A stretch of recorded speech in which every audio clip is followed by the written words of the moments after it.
Welcome to Resilience in the Round, a brand new podcast from the UK Resilience Academy. This show is all about bringing people together as part of a wider national resilience conversation.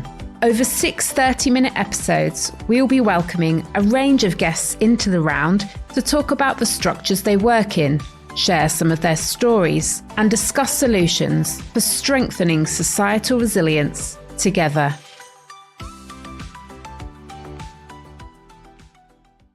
Welcome to Resilience in the Round, a brand new podcast from the UK Resilience Academy. I'm Lianna Roast, and in the round with us today we have Roger Hargreaves, COBRA Director from Cabinet Office. Roger, thank you so much for joining us. It's great to have you. And to open our conversation, I'd be fascinated just to hear a little bit about your professional background and your story. How did you come to work in resilience? And what does your current role entail? Well, I think I've always been interested in sort of news and events, even from being a small child. And I joined the civil service. I started my first full-time job there with the Treasury, so some distance from the kind of resilience work I came to do. But I saw a job advertised in what was then the Civil Contingency Secretariat, leading the team to deliver the Civil Contingencies Bill. And I applied slightly speculatively and so got the job.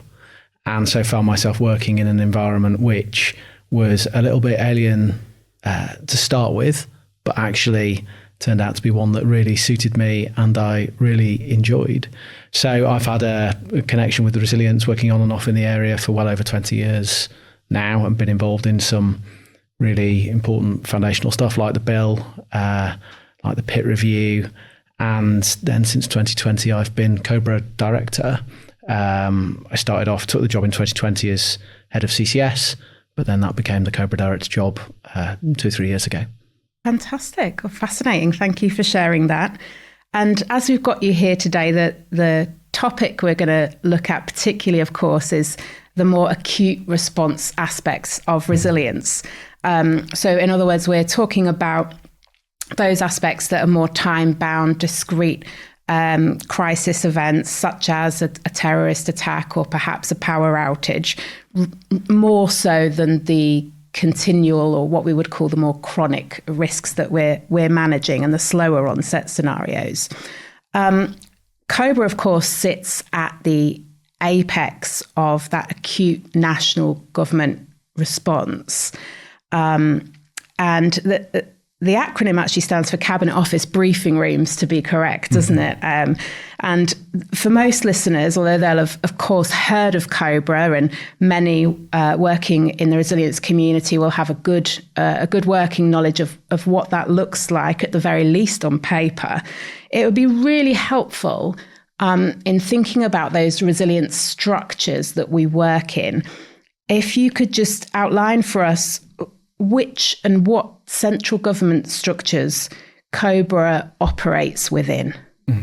Well, perhaps start with a bit on COBRA itself, because you're absolutely right that it does have a sort of reputation beyond government, which isn't always true of everything that goes on in Whitehall. But therefore, people sometimes have misperceptions of what it is. So we tend to talk about COBRA as being 4 things. First, as you point out, Cabinet Office Briefing Rooms, it is a facility. We have facilities in Whitehall. We have other facilities around the country. We have communication systems and all that comes with that. So it's a kind of physical place. The second thing we are is a committee. It's a cabinet committee, so it has the full decision-making authority that Cabinet itself has and lots of other cabinet committees do. So a place to get things done. And so when people talk about COBRA meeting, they're referring to the committee generally. Its authority and its kind of pace of working is different in some respects, and it tends to be very decision orientated and tends not to have the heavy bureaucracy around it that sometimes meetings can do, particularly meetings involving senior people. The third thing we are is a unit, a team of people, around 100 or so, who are delivering all of the many things that we have to do. So some of that is about the crisis management itself and sure on risk assessment, but we do a wide range of tasks, including the maintenance of the facilities, including work we do on topics such as pandemic preparedness, biosecurity, home defence. And we also have, as part of our function, the National Situation Centre. So a real spread of different people doing different things within the unit. And then the fourth thing we are is a brand, which is odd for something in the public sector, but is an important part of what we do. It is a sort of powerful tool for us to have that recognition. And it means that if you phone someone up and you say, I'm calling from COBRA, they are inclined to want to work with you to help you. And that isn't always the case when you phone someone from government and want something from them or want to get them to do something. So the brand is important, and it signals to the system that something is urgent. It signals to people beyond the system that something is urgent, and it signals to the public at large. And so we talk about ministers meeting in COBRA, and that gives a sense to the nation that something is going on that is of genuine significance and requires urgent action. That's fascinating to think of those four things, because so often, we can just think of that acute crisis response moment, but actually there's far much more going on in the background. And it's worth saying also, the other important bit of our work is we just sit as part of the system.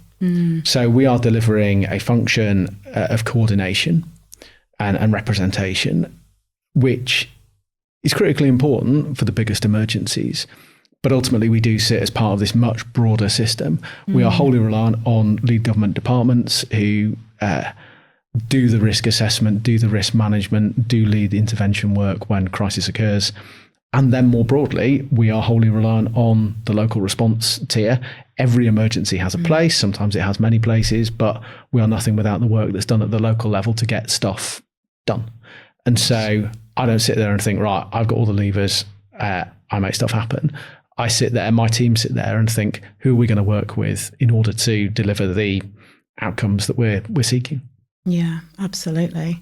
And bearing that in mind, and for our sort of those who are listening, who are at work in the local tier or other areas of the resilience community, what is it helpful for them to know in terms of the structures internally? So when you are stood up in a response and you're working with the local tier, what do some of your internal structures look like for those who might not know? Well, I think it's helpful to start with the sort of central point of what we are trying to achieve or where we find ourselves in moments of crisis. And obviously there are lots of definitions of crisis. There's a definition of emergency in the Civil Contingencies Act. But the thing that I think we find most useful is the sense of crisis as a moment of a sort of loss of control. And therefore your crisis response is all about the restoration of that control. And we have three main building blocks which we think are necessary to restore control. The first is situational awareness, a kind of data-driven situational understanding of what's happened, where you are, and then that frames what you might need to do. So we put a lot of effort into that. We have expanded our capacity there. The National Situation Centre is a massively powerful new tool that we've had up and running for 2 years or so, and gives us incredible access to open source intelligence, to closed source intelligence, to data held right across government, all kinds of partnerships around data. Couple that with our subject matter expertise, our desk officers, and so on and so forth, we end up with a really, really high quality situational awareness picture, which can then frame what happens. And we've massively uplifted our capability there, and we can now deliver from the very centre of government and as good an understanding as anybody has anywhere. So that's a sort of really important foundational element to what we do. The second bit of it is what we call ops, but essentially the framework for decision making, the running of meetings, the support to decision makers, the identification of resources that need to be deployed, the identification of leadership responsibilities and and so forth, the framing of the problem, the setting of strategic objectives, and so on. So that operational function is going on. And then the third part of it we refer to as policy, but essentially that's about the decisions you take. So in any crisis, you need to make choices, you need to make decisions, and then that lifts you back towards that place of control. And so we then end up with teams built out in that way. So people working on the situational awareness, people working on the ops side of things, and then people immersing themselves in the problem itself and trying to find solutions. Our work will be bolstered by what goes on in other departments. There's a kind of liaison function there. It will also reflect sometimes the need for certain specialist skills to be brought in, or particular specialist partnerships. So we work very closely with MHCLG, the department responsible for local government. They obviously oversee the government liaison officer network. We work closely with the military. We work closely with the intelligence agencies, those who represent local responders. So the national organisations for police, fire, the NHS, and so on. But they can all be bolted into our work in a kind of cellular way to give us that expertise on particular topics too. It's a very well practiced machine. We deal with crisis almost continuously. So doing it over and over again allows us to iterate how we do things and refine it. And that's a great asset for us. But we still, we've always built around those blocks of situational awareness, ops and policy. And I think we always will, because it's a very effective way of organising our thinking. That's great. That's really insightful. Thank you very much for sharing that. And that actually leads really nicely onto my next two questions. The first, you mentioned the continual nature and the iterative nature of the process, and the sort of the building blocks, the machinery that makes that function work internally. I'm aware that you also have a view on the horizon in terms of thinking a bit longer term, and maybe in terms of strategic prevention as well. What does that look like for your team and in your department? There are different timeframes, I think, to look over. I mean, you sort of start with the idea that for all of this, risk is a foundational element. So you don't just pile into something that you've heard about or something that worries you because you've read about it in the newspaper or whatever. You have to have a systematic process for assessing risk over different timeframes, and then that allows you to make the judgments about what you might do. Within the COBR unit as currently configured, we have a time horizon that runs out to 6 months, and that allows us to look at risks which exist on a kind of pathway to realization. You can look 6 months out and see stuff forming up and then make decisions about what you do. But it's just one of a number of timeframes that we operate against. So we've done a lot of good work in the Cabinet Office on chronic risks. So that really is looking out kind of 15, 20 years at risks or trends in risk that might have an impact on what we do, whether it's something like climate change or topics like antimicrobial resistance. That's where the work that we do on sort of crisis and resilience meets longer term policy and strategy.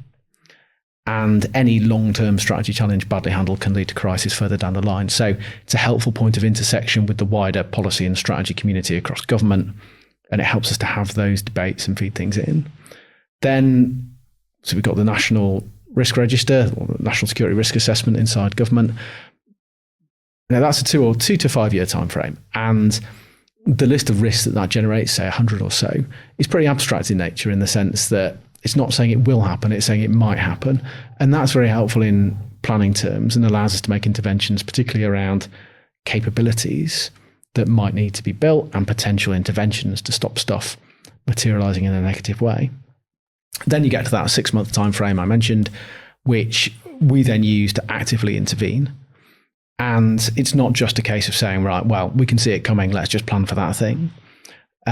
There's an opportunity to reduce risk and to intervene, whether that's sort of upstream policy interventions to fix something, or whether it is operational preparedness, or simply, getting the machine ready through exercising or red teaming the system. But you've got that window of opportunity. The other time frame we think about when it comes to risk is the very near term, the kind of up to a month out. We maintain products which help us and colleagues at the top of the system understand what's live, what's a point of concern, what might be sort of coming at them. Because for many people, particularly at the top of the system, risks are a massive downside. There's no political win in something bad happening. There's no good news when you're trying to do good things for the country if you're thrown off course by events. And so helping top decision makers understand what those events might be and giving them a sense that we're prepared for them, and then further ahead intervening, and then further ahead beyond that building capabilities, and then further ahead beyond that sort of strategizing and making policy to prevent stuff happening or at least being less bad, amounts to a system of managing risk which is potentially very effective. We won't get it right all the time, but it does mean we're upstreaming as far as possible what we can do to improve things for the long run. That's great, thank you. And given your longevity working in this area and your personal experience, I'm keen to understand, what have you seen change in the time that you've been in role in recent years, especially perhaps? I think I suppose I've been fortunate in that I've seen several cycles of change in the system. When I started, my very first interaction with the system was actually before I joined CCS, and I was in Treasury. I sort of volunteered to be part of the team that was dealing with the fuel crisis in 2000, and that was an interesting experience because it was my first sort of interaction with the COBR system, and I saw then a system which was set up very much for Northern Irish related terrorism. It was set up with the sort of vestiges still of all the Cold War apparatus, and I had a lot of people in it who'd worked for a long time on those kind of topics. And it went through a process of change, and I was kind of there for that change, a determination to shift a lot of what was done around domestic, non-malicious emergencies that came from a combination of foot and mouth, flooding, the fuel crisis itself. And that translated into the Civil Contingencies Bill, then Act, but that also saw the dismantling of all the old civil defence structures. That was one of the tasks I had, to get rid of any remaining bunkers and all kinds of other kit and that kind of stuff. But then 9/11 had happened as well, so we were building lots and lots of new capabilities, and there was a very profound period of change between about 2001 and about 2006, 2007, and I worked through most of that period, and that was absolutely fascinating to do. I enjoyed it, I think, because a lot of the people who worked in the area then were still people with a sort of military background. Like, you went and talked to emergency planners, you went to go to the college, and there'd be lots of people who'd been in the military, and that's how they'd got into emergency planning. And they sat slightly at odds with the local authority or whatever they sat in, and they did lots of things that they thought were important and other people thought were less important. And it wasn't very connected with the reality of normal life. And I think I found that as well inside the Cabinet Office. It was lots of people who'd worked in this area for a long time and saw the world as full of sort of heroes and villains, and you had to worry about bad guys, you didn't have to worry about flooding. And that started to change then, and the Act was important in changing people's perspective and driving things around risk. And when we set up the first national risk assessment, that made a big difference too. So that was a very sort of momentous shift away from the sort of civil defence, the final shift away from civil defence. I think that what I've seen more recently has been as significant a change again. So a kind of once in a generation shift in terms of the way in which we've looked out for stuff. And as ever with this area, a lot of it is driven by events. So the level of change that happened in the early part of the century was heavily driven by the fuel crisis, by significant flooding, by foot and mouth. It was driven by 9/11. It was driven by a sense that systems weren't fit for purpose to some extent. And that gave people the time, the space, the political authority, the funding and so forth to make changes. And at that point, we really delivered the changes to the system, which everyone looking in from the outside would imagine happened 10 years before when the Cold War ended.